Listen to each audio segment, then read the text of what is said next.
America এবং Israel তাদের ইতিহাসে এমন ভয়াবহ আক্রমণের সম্মুখীন আগে কখনোই হয়নি। চোখের নিমিষে সবকিছুকে জাহান্নাম বানিয়ে দিচ্ছে ইরান। পেন্টাগন এবং তেল আবিবের সমস্ত রাডার, আকাশ প্রতিরক্ষা ব্যবস্থা এবং সামরিক অহংকারকে ধুলোয় মিশিয়ে দিয়ে তেহরান এখন ইতিহাসের সবচেয়ে নজিরবিহীন হামলা পরিচালনা করছে। এই ধ্বংসযজ্ঞের মাত্রা এতটাই তীব্র যে খোদ মার্কিন প্রেসিডেন্ট ডোনাল্ড ট্রাম্প এসে নিজেদের অসহায়ত্ব এবং হতাশার কথা স্বীকার করতে বাধ্য হয়েছেন। ট্রাম্প অত্যন্ত হতাশ কণ্ঠে বলেছেন, ইরানিরা সত্যিই খুব টাফ, তারা লড়াই করতে চায়, আর এবার আমরাও লড়াই চাচ্ছি। কিন্তু ট্রাম্পের পরের কথাটি আমেরিকার সামরিক ব্যর্থতার সবচেয়ে বড় প্রমাণ। তিনি স্বীকার করেছেন, আমরা সামরিক বাহিনীকে যতটা ব্যবহার করতে চেয়েছিলাম তার চেয়ে অনেক বেশি ইরানে ব্যবহার করতে হচ্ছে। আমি এটি স্বীকার করছি। বিশ্বের সবচেয়ে বড় পরাশক্তি যখন এমন অসহায় স্বীকারোক্তি দেয়, তখন বুঝতে বাকি থাকে না যে ময়দানে ইরান কতটা ভয়ঙ্কর রূপ ধারণ করেছে।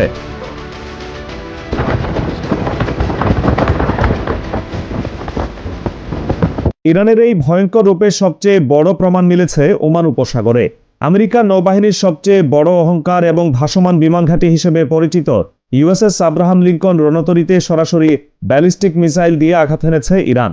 খাতামুল আম্বিয়া কেন্দ্রীয় সদর দপ্তরের একজন শীর্ষ মুখপাত্র নিশ্চিত করেছেন, হরমুজ প্রণালীর কাছে ইরানের সামুদ্রিক সীমানা থেকে প্রায় ৩৪০ কিলোমিটার দূরে অবস্থান করা এই বিশাল মার্কিন রণতরীকে আইআরজিসির নৌবাহিনী তাদের নিখুঁত লক্ষ্যবস্তুতে পরিণত করেছে।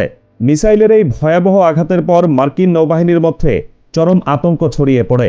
ক্ষতিগ্রস্ত এই রণতরীটি নিজেদের প্রাণ বাঁচাতে এবং পুরোপুরি ডুবে যাওয়ার হাত থেকে রক্ষা পেতে দ্রুত গতিতে সেখান থেকে অন্তত ১০০০ কিলোমিটার দূরে সরে যেতে বাধ্য হয়েছে।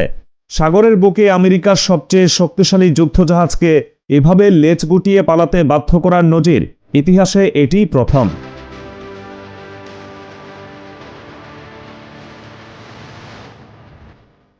সাগরের বুক থেকে এই ধ্বংসযজ্ঞ সরাসরি গিয়ে আছড়ে পড়েছে কুয়েত এবং ইসরায়েলের মাটিতে। ইরান আজ কুয়েত ও ইসরায়েলের উপর নরক নামিয়ে এনেছে। তেহরান তাদের সামরিক ভান্ডার থেকে এমন ভয়ঙ্কর মিসাইল বের করেছে যা আগে কখনোই যুদ্ধক্ষেত্রে দেখা যায়নি। এর নাম খুররাম শাহর 4। এটি কোনো সাধারণ মিসাইল নয়, বরং এটি একটি ক্লাস্টার মিসাইল, যার ভেতরে রয়েছে মাল্টিপল ওয়ারহেড। অর্থাৎ একটি মিসাইল আকাশে গিয়ে অনেকগুলো ছোট ছোট শক্তিশালী বোমায় পরিণত হয় এবং বিশাল এলাকা জুড়ে বৃষ্টির মতো আঘাত হানে। এই অভূতপূর্ব আক্রমণের সামনে আমেরিকার প্যাট্রিয়ট কিংবা ইসরায়েলের আয়রন ডোম পুরোপুরি অকেচো হয়ে পড়েছে। ইরান কিছুদিন আগেই হুঁশিয়ারি দিয়ে রেখেছিল যে তারা এখনও তাদের বিশেষ খেলনা বের করেনি। খুররাম শাহ 4-এর এই তাণ্ডব দেখে পশ্চিমা বিশ্ব এখন বুঝতে পারছে ইরানের সেই বিশেষ খেলনার ধ্বংসলীলা আসলে কতটা ভয়ঙ্কর হতে পারে।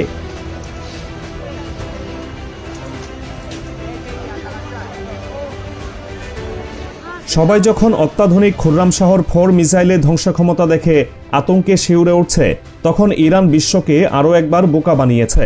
আইআরজিসি অত্যন্ত গর্বের সাথে জানিয়েছে যে তারা তাদের সামরিক স্টকে থাকা ১৯৬৫ সালে উৎপাদিত অন্তত ৪৫০টি পুরনো এবং সাধারণ মিসাইল তেল আবিব সহ মধ্যপ্রাচ্যের বিভিন্ন মার্কিন ঘাঁটিতে নিক্ষেপ করেছে। সবচেয়ে আশ্চর্যের বিষয় হল, অর্ধ শতাব্দীরও বেশি পুরনো এই মিসাইলগুলো অত্যন্ত সফলভাবে ইসরায়েল এবং আমেরিকার বিলিয়ন ডলারের আকাশ প্রতিরক্ষা ব্যবস্থাকে ফাঁকি দিয়ে তাদের লক্ষ্যবস্তুতে আঘাত এনেছে। আধুনিক রাডার এবং ইন্টারসেপ্টরগুলো ইরানের এই সস্তা এবং পুরনো মিসাইলগুলো ঠেকাতেও পুরোপুরি ব্যর্থ হয়েছে। এটি আমেরিকার সামরিক প্রযুক্তির জন্য এক চরম লজ্জাজনক ঘটনা।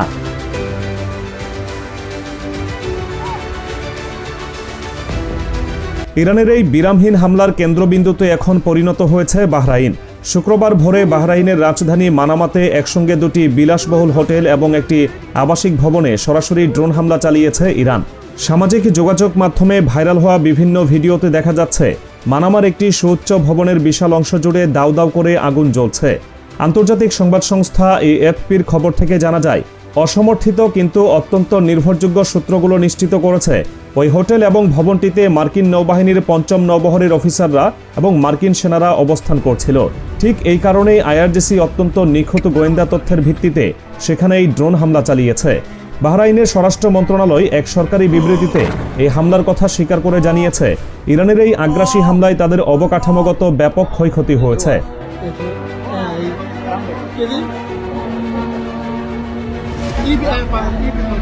মধ্যপ্রাচ্য ছাড়িয়ে ইরানের এই হামলার পরিধি এখন ইউরোপের দরগোড়ায় গিয়ে পৌঁছেছে। দ্য সানের রিপোর্ট বলছে, সাইপ্রাসে অবস্থিত ব্রিটিশ বিমান ঘাঁটি RAF আক্রোতেরিতে একটি ইরানি ড্রোন সরাসরি আঘাত এনেছে। সবচেয়ে ভয়াবহ তথ্য হলো এই ড্রোনটি সরাসরি সেই হ্যাঙ্গারে আঘাত এনেছে যেখানে আমেরিকার অত্যন্ত গোপনীয় গোয়েন্দা বিমান U-2 রাখা হয়।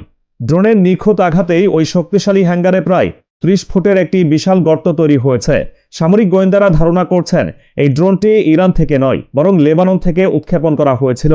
রাডারকে ফাঁকি দেওয়ার জন্য ড্রোনটি সমুদ্রপৃষ্ঠের খুব নিচ দিয়ে প্রায় 150 মাইল পথ নির্বিঘ্নে উড়ে আসে।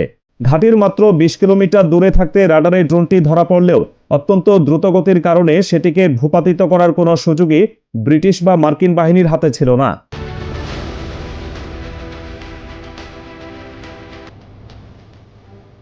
যুদ্ধ পরিস্থিতি যখন আমেরিকার পুরোপুরি নিয়ন্ত্রণের বাইরে, ঠিক তখন আমেরিকার সবচেয়ে বিশ্বস্ত আরব মিত্ররাও এখন ডোনাল্ড ট্রাম্পের বিরুদ্ধে প্রকাশ্যে বিদ্রোহ শুরু করেছে।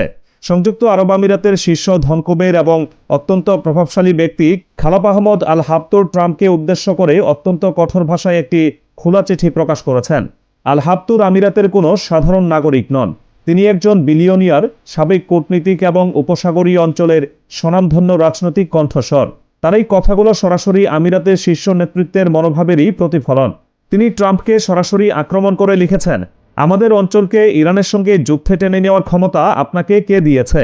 আমাদের ভূখণ্ডকে যুদ্ধক্ষেত্রে পরিণত করার অনুমতি কে দিয়েছে?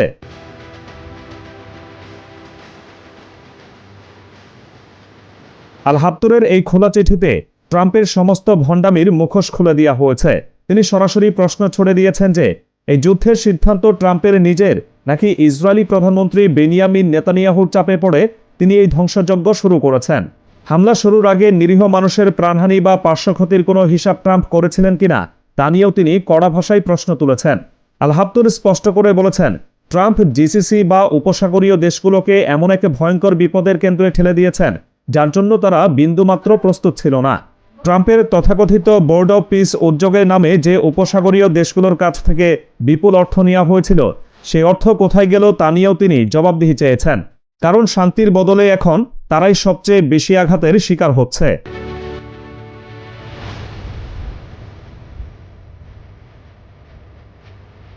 ট্রাম্পের নির্বাচনী প্রতিশ্রুতির কথা স্মরণ করিয়ে দিয়ে আল হাবতুর চিঠিতে লিখেছেন, ট্রাম্প প্রতিশ্রুতি দিয়েছিলেন তিনি আর কোনো নতুন যুদ্ধ শুরু করবেন না, অথচ ক্ষমতায় আসার পর তিনি Somalia, Iraq, Yemen, Nigeria, Syria, Iran এবং ভেনেজুয়েলা সহ মোট 7টি দেশে সামরিক অভিযান চালিয়েছেন। ট্রাম্পের দায়িত্ব নেওয়ার প্রথম বছরে তিনি 65টি নয় বরং 658টি বিমান হামলার নির্দেশ দিয়েছেন, যা জো বাইডেনের পুরো মেয়াদের সমান। এই যুদ্ধের কারণে আমেরিকার ইতিমধ্যে 40 থেকে 65 বিলিয়ন ডলার খরচ হয়েছে এবং এই ব্যয় 210 বিলিয়ন ডলার ছাড়িয়ে যেতে পারে বলে আল হাবতুর হুঁশিয়ারি দিয়েছেন। ট্রাম্পের জনপ্রিয়তা যে মাত্র 400 দিনে 9% কমে গেছে সেটিও তিনি মনে করিয়ে দিয়েছেন। আমেরিকানরা তাদের ট্যাক্সের টাকায় শান্তি চেয়েছিল, কিন্তু ট্রাম্প তাদের ট্যাক্সের টাকায় যুদ্ধ উপহার দিচ্ছেন।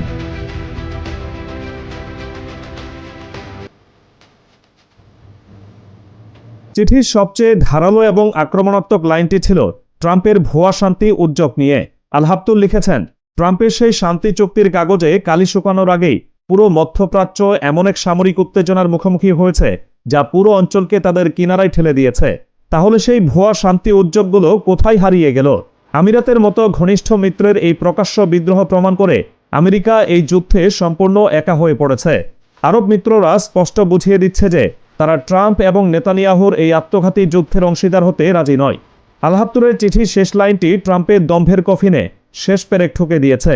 তিনি লিখেছেন, সত্যিকারের নেতৃত্ব যুদ্ধের সিদ্ধান্তে নয় বরং জ্ঞানে, অন্যের প্রতি সম্মানে এবং শান্তি অর্জনের প্রচেষ্টায় নিহিত।